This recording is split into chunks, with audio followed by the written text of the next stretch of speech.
Quit playing those stupid video games, boy. I want to watch TV.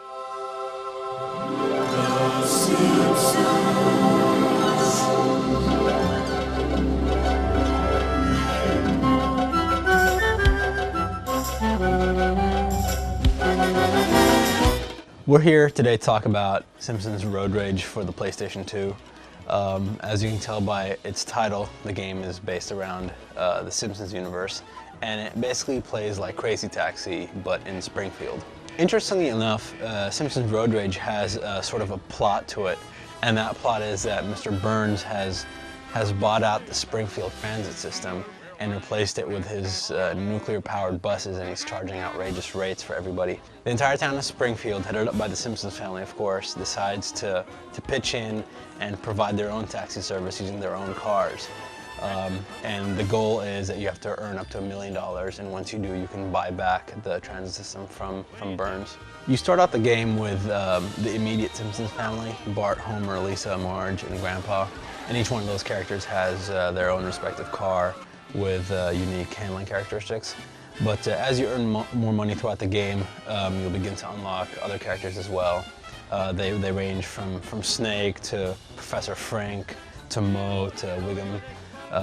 You name it, if you like that character, they're probably in the game. The control is just like Crazy Taxi. You pick up fares that want to go to different parts of Springfield, and you'll have the yellow arrow pointing you to where you have to go, and the quicker you get there, the more money you get. On the surface, a Crazy Taxi game based around the Simpsons universe seems like a great idea, but unfortunately, the execution in Road Rage is very poor. The control is pretty suspect. The game suffers from pretty bad collision detection problems, where you'd go to round a corner of a building or just skim by a car, and you think you have enough room to clear it, but you'll end up hitting anyway. The cars themselves are very skittish. They're overly sensitive to any kind of control input you put into them, and so you'll find yourself sliding all over the place and running into things that you didn't think were there, which is pretty unfortunate because, like I said, a Simpsons game that plays like Crazy Taxi would have been great. Apparently, the cast of characters went to the studio to record new lines specifically for the game, and while many of those lines are individually funny, while placed into the game, they're really spoken out of context. For instance, as Marge, you'd go and pick up, let's say, Mole Man, who'd want to go to the retirement home.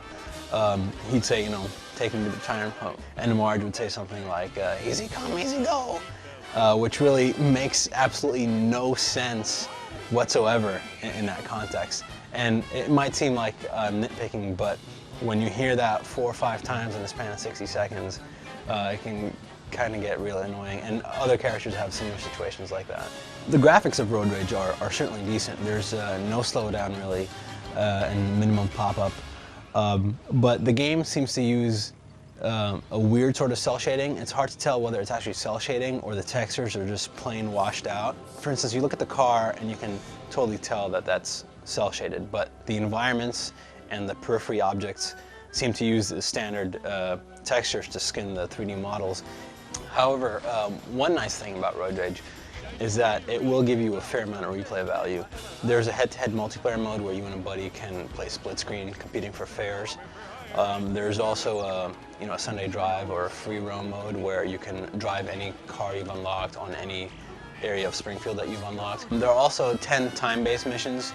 Each one is unique and isn't really connected to the previous one, but they involve various tasks like making sure Homer gets to work without Burns noticing, or driving Krusty away from a mob of screaming fans, things like that.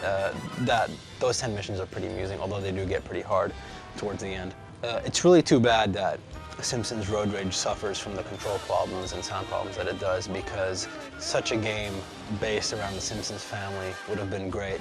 However, ultimately, the only people who really play this game are the die-hard Simpsons fan, and realistically, if this wasn't a Simpsons game, no one would really play it or enjoy it.